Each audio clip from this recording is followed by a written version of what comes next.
How you doing? I'm Kevin O'Hara for alcoholmastery.com. Today's video is about making meaningful connections once you've stopped drinking alcohol. Now, when I was drinking, one of the things that I always thought about myself was that I had very deep and meaningful relationships with people, and my friendships were had a lot of depth.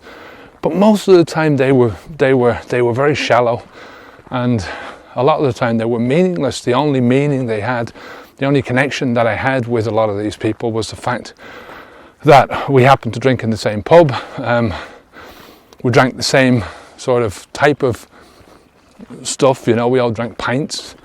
And that the fact that we all drank alcohol, and we all used alcohol as self-medication, right? I thought that we was used to sit there and put the world to rights, which was, you're passionate about what you say, passionate about doing the things that you're doing, but there was no real passion there. There was no real connection there, It was always just doing the same old thing, on the hamster wheel of drinking, getting drunk, sobering up, feeling the consequences, drinking, getting drunk, sobering up and feeling the consequences. And I went through that, and my so-called friends went through that as well, Now, I'm not saying that every person that I've ever drank with, all my friends that when I was drinking were of the same ilk. But recently when I went back to Ireland, this was really highlighted to me how much of a difference there was between me and the people that I used to drink with, and it was sad from my perspective because I didn't want that really. I wanted, I suppose I was looking for it a little bit, but these were my friends. I mean, one of my friends, my best friend, at the time, we met up with his girlfriend, his ex-girlfriend actually. I mean, they'd split up the year before, and all because of the alcohol, basically. And when we were talking about this guy, I had every intention of meeting up with him, and once I met the girlfriend and stuff like that, I thought, I don't really want to meet up with him, and not just for my sake. Maybe it was selfish, but I didn't want to. I mean, I feel like I've changed so much. I feel like my life has just improved so much. And I remember this guy, we used to talk all the time about, how much we wanted to make changes and how much we were, we wanted to do things. I remember we sat in a bar one day, and this guy came in that I didn't know. It was a friend of my friend, and your man was saying to him, he says, "Geez, I haven't seen you in a long while. Where have you been? Have you been out of the country?" He says, "Yeah, I was over in Australia." He says, "I don't drink much anymore. I come out every so often." He said, "But I save up my money and I go on a good holiday every 6 months, And he takes time off work and he goes off for a month, and he has the money to do that because he's not drinking." And I remember him leaving, and the two of us were sat at the bar, so I went quiet for a while, and then we were going, "Geez, that's a great idea, isn't it? Who'd have thought of that? That kind of thinking." Where we both thought it was a great idea that we should do it, but then we just carried on with our normal lives. I mean, underneath it all,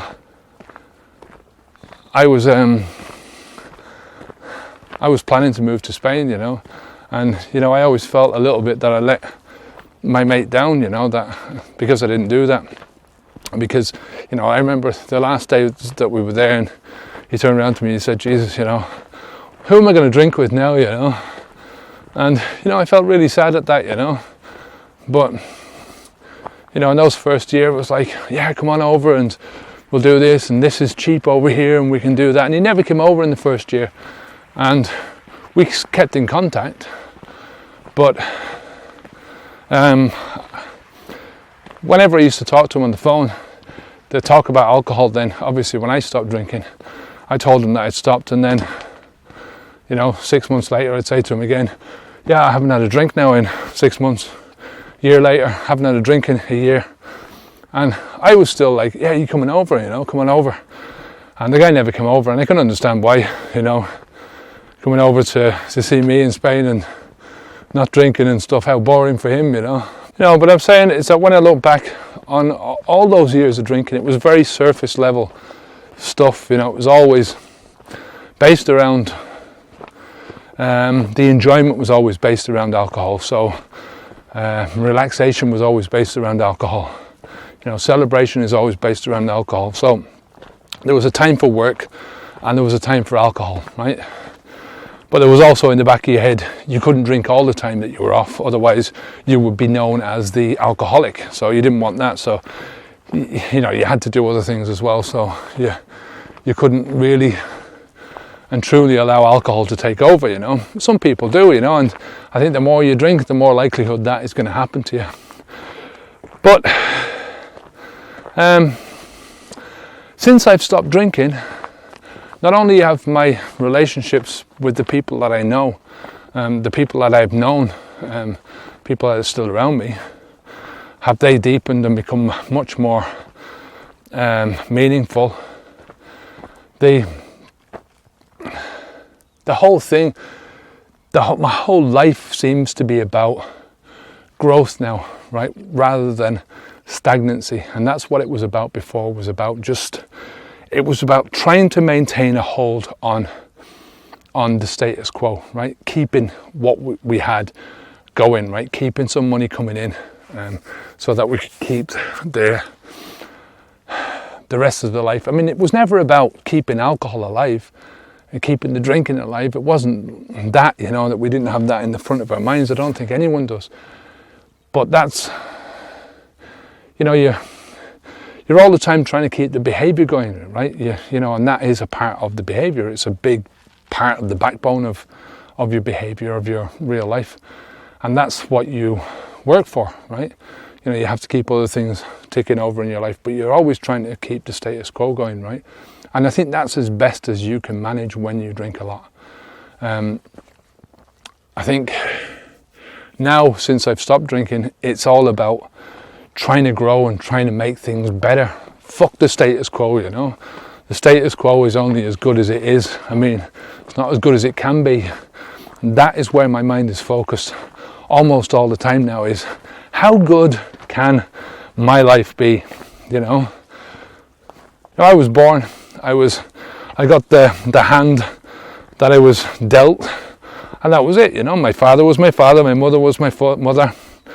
Where I was growing up, who I was as I grew up, that's just the way it was. But up until I stopped drinking, my whole thing was about just trying to be the person that I thought I should be. Now is about trying to be the person that I think I can be, you know. And there's a massive difference between those two things. And I know this thing is about meaningful relationships, but that's what this is all about. I think you can't grow on your own. You have to have people with you. You have to have meaningful contact with other people, you know. You have to have, you know, no man is an island, that kind of thing. So, but it's just, I mean, it's like chalk and cheese. It's just two completely different things. It's like heaven and hell is probably a better analogy. Chalk and cheese, yeah, you know. I'm going to leave it there anyway. If you have any questions at all, leave them down below. If you want to get our Stop Drinking starter pack, you can get that at alcoholmastery.com. Just leave your name and email address, and there's a couple of video courses in there, a few other videos, a couple of books, and a couple of bits and pieces. So until next time, my name's Kevin O'Hara for alcoholmastery.com. Take care of yourself. Keep the alcohol out of your mouth. Onwards and upwards. Take care. Bye now.